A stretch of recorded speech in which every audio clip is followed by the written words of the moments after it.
दोस्तों, आप सभी का आपके अपने एजुकेशन चैनल एजुकेशन जीनियस में तहे दिल से स्वागत है। दोस्तों, जैसा कि आपने थंबनेल में देखा, हमारा आज का टॉपिक है ग्रुड commando.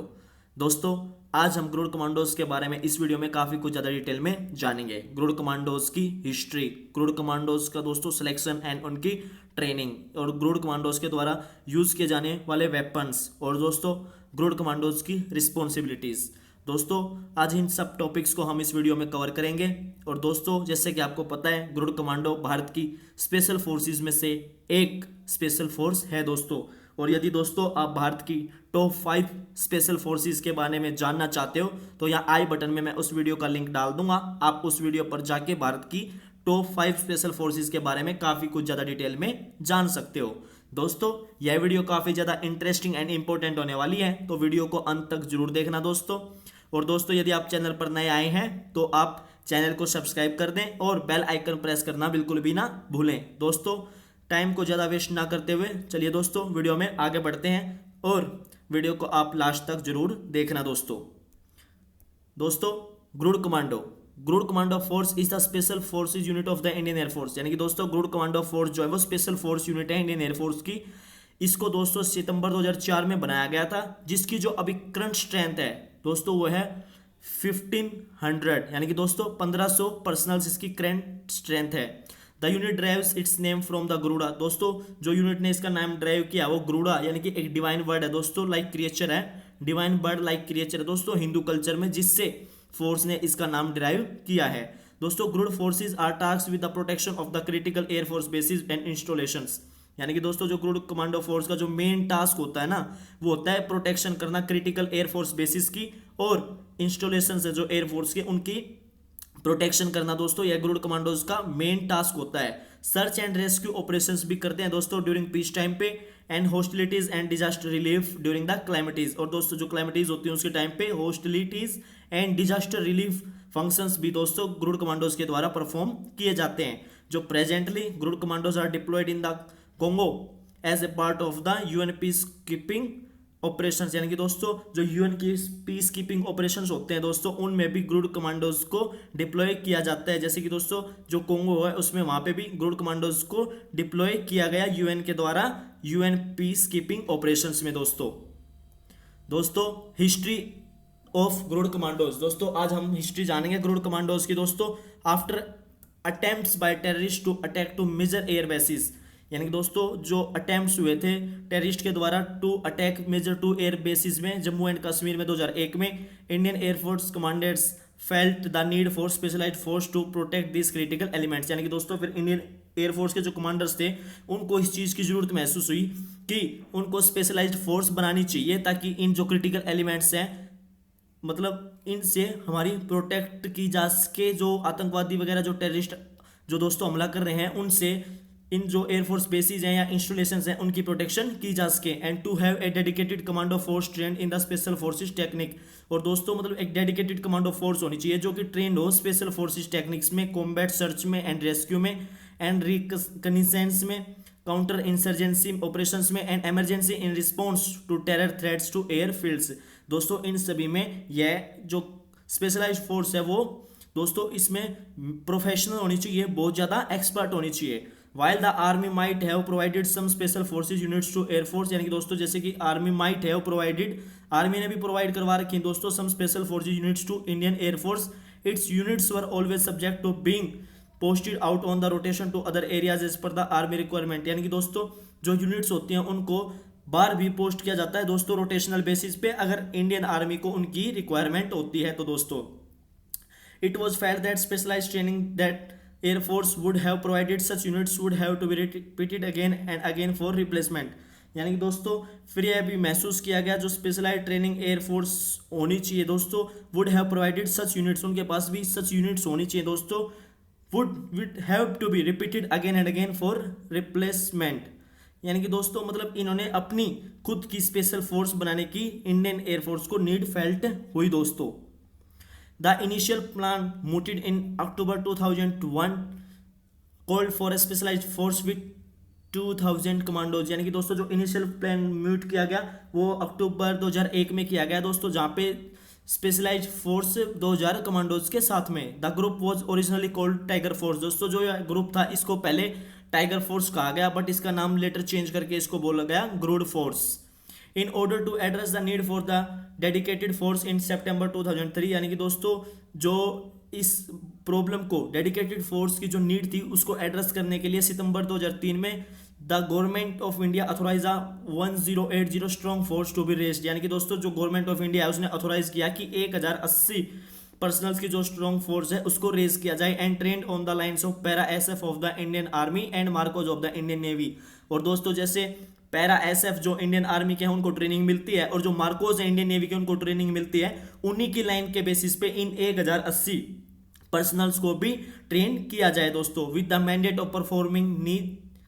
Air force specific operation task, यानी कि दोस्तों जो उनको जो मैंडेट है उनका परफॉर्मिंग नीड से दोस्तों और एयरफोर्स स्पेसिफिक ऑपरेशनल टास्क है उनके हिसाब से। Soon after the first batch of 100 volunteers from the IAF number 1 airman training centre at Belgaum, यानी कि दोस्तों जैसे कि उसके बाद जो पहला बैच था 100 वॉलंटियर्स का फ्रॉम इंडियन एयरफोर्स जो नंबर 1 एयरमैन ट्रेनिंग सेंटर है बेलगांव कर्नाटका में, were earmarked to undergo Garud training. दोस्तों उनको चुना गया ताकि वो ग्रुड ट्रेनिंग के लिए तैयार रहें और उनसे ग्रुड ट्रेनिंग करवाई गई कहाँ पे, गुड़गांव में। The Garud were first unveiled on 6 February 2004, यानी कि दोस्तों जो ग्रुड थे उनको फर्स्ट अनवील्ड किया गया 6 फरवरी 2004 को, when the first batch of 62 air commandos passed out of the training in new Delhi, यानी कि दोस्तों जब जो पहला बैच था 62 एयर कमांडोज का जो पास आउट हुआ, जिसने पास आउट की अपनी ट्रेनिंग न्यू दिल्ली में दोस्तों। The Garuds were first seen publicly during the air force day celebration at new Delhi on 8 October 2004, यानी कि दोस्तों जो ग्रुड्स थे उनको पहली मर्तबा और फर्स्ट टाइम जब उनको पब्लिकली देखा गया दोस्तों, वो जब देखा गया इंडियन एयरफोर्स डे के सेलिब्रेशन पे न्यू दिल्ली में 8 अक्टूबर 2004 को। In the aftermath of the Pathankot terror attack, यानी कि दोस्तों जब टेरर अटैक हुआ था पठानकोट का, उसके बाद इंडियन एयरफोर्स ने डिसाइड किया to raise 10 additional squadrons of Garud commandos, यानी कि दोस्तों जो 10 एडिशनल स्क्वाड्रन्स है ग्रुड कमांडोज की उनको रेज किया जाए, कंप्राइजिंग अबाउट 700 पर्सनल, जिसमें 700 पर्सनल्स होंगे दोस्तों, bringing the total strength of the force to 1780, यानी कि दोस्तों 1780 तक जो पर्सनल्स हैं उनकी स्ट्रेंथ बढ़ाई जा सके दोस्तों। अब दोस्तों सिलेक्शन एंड ट्रेनिंग, दोस्तों इसमें सिलेक्शन प्रोसेस क्या होता है ग्रुड कमांडोज का। दोस्तों जो ग्रुड कमांडोज का सिलेक्शन प्रोसेस होता है वो इंडियन आर्मी और नेवी की तरह बिल्कुल भी नहीं होता है, क्योंकि दोस्तों यहाँ पे जो इनका प्रोसेस होता है उसमें ये होता है कि जो यहाँ पे कमांडोज को सिलेक्ट किया जाता है दोस्तों वो रिक्रूटमेंट के थ्रू भी सिलेक्ट किया जाता है, और उसके बाद जो रेगुलर यूनिट्स होती हैं दोस्तों वहाँ से भी इनको सिलेक्ट किया जाता है। बट दोस्तों एयरफोर्स में ऐसा नहीं होता, जो कैंडिडेट्स होते हैं ग्रुड कमांडोज के लिए उनको not selected from the volunteers of the other branches, यानी कि जो दोस्तों अदर ब्रांचेज हैं उनके जो वॉलंटियर्स को बिल्कुल भी सिलेक्ट नहीं किया जाता है दोस्तों। जो रिक्रूटमेंट होता है दोस्तों ग्रुड को वो सिर्फ डन किया जाता है directly through the airman selection centres, यानी कि दोस्तों जो एयरमैन सिलेक्शन सेंटर्स होते हैं बस सिर्फ यहाँ से ग्रुड को दोस्तों जो है वो सिलेक्ट किया जाता है, यहाँ से इनको रिक्रूट किया जाता है सेंटर्स वाया एडवर्टाइजमेंट दोस्तों। जो कैंडिडेट्स दोस्तों फाउंड होते हैं एलिजिबल होते हैं फोर्स के लिए उनको put through a process of rigorous physical training, यानी कि दोस्तों जो कैंडिडेट्स एलिजिबल होते हैं ग्रुड कमांडो के लिए उनको दोस्तों फिर एक प्रोसेस होता है रिगरस फिजिकल ट्रेनिंग का, जिसके अंडर होकर गुजरना पड़ता है। जो candidates have only 1 chance to, दोस्तों कैंडिडेट्स के पास सिर्फ एक ही चांस होता है ग्रुड ट्रेनी बनने का दोस्तों, दोबारा कोई चांस नहीं मिलता। Once a recruit completes training and meets required standard, यानी कि दोस्तों एक बार जो रिक्रूट है उसने अपनी ट्रेनिंग कंप्लीट कर ली और स्टैंडर्ड से मीट किया तो दोस्तों उसको वहाँ पे जो कमांडो फोर्स होती है उसमें ऑब्जर्व कर लिया जाता है और उसको retained in the stream throughout the his career, और दोस्तों वह इसी स्ट्रीम में रहता है तब तक उसका इंडियन एयरफोर्स में कैरियर है दोस्तों। Wherever he is posted in the IAF he will be the part of Garud unit, यानी दोस्तों वो एयरफोर्स में कहीं भी पोस्टेड हो वो ग्रुड यूनिट का पार्ट होगा। This approach ensures that commando force retains its highly trained man all through their career with the Air Force, यानी कि दोस्तों यह अप्रोच हमें इंश्योर करती है और ये हमें दिखाती है कि जो कमांडो फोर्स है उसको रिटेन किया जाता है highly trained man all through their career, यानी कि दोस्तों उनको highly trained man through their career उनके पूरे कैरियर में उनको ग्रुड कमांडो फोर्स में ही रखा जाता है दोस्तों, उनका पूरा कैरियर ग्रुड कमांडो फोर्स में ही निकलता है दोस्तों। The first batch of the officers for the Garuda were volunteers from the cadets of the ground duty officers, यानी कि दोस्तों जो पहला बैच था ऑफिसर्स का for the Garuds were volunteers from the cadets of the ground duty officers, यानी कि दोस्तों जो कैडेट्स है ग्राउंड ड्यूटी ऑफिसर्स के, उनमें से पहला बैच था दोस्तों ऑफिसर्स का जो गरुड़ कमांडोज का था।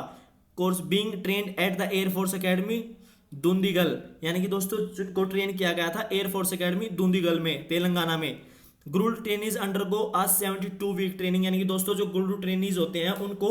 72 हफ्ते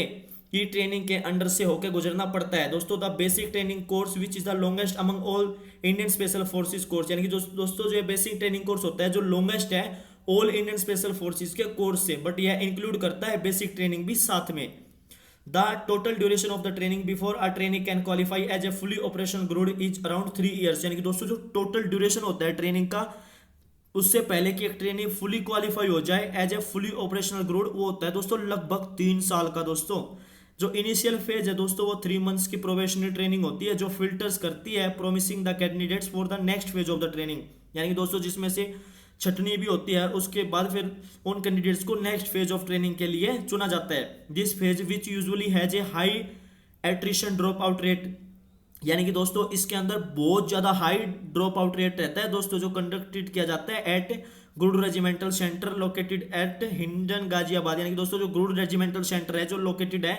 हिंडन में गाजियाबाद में न्यू दिल्ली के पास में दोस्तों। The subsequent phase of the special operation training is imparted by the special frontier force, यानी कि दोस्तों जो सब्सिक्वेंट फेज है स्पेशल ऑपरेशन ट्रेनिंग का उसको इम्पार्ट किया गया special frontier force army para SF और एनएसजी से दोस्तों। Those who qualify proceed for to the parachute training school, यानी कि दोस्तों जो यहां से क्वालिफाई कर लेते हैं फिर उनको पैरासूट ट्रेनिंग स्कूल में भेजा जाता है आगरा में, जहां उनको कंप्लीट करना होता है दोस्तों बेसिक एयरबोर्न फेज। वहां पे जो बेसिक एयरबोर्न फेज होता है दोस्तों एयरबोर्न, वहां पे उनको यह कंप्लीट करना होता है। जो ट्रेनीज दोस्तों ट्रेन किए जाते हैं along with the paratroopers of the Indian army,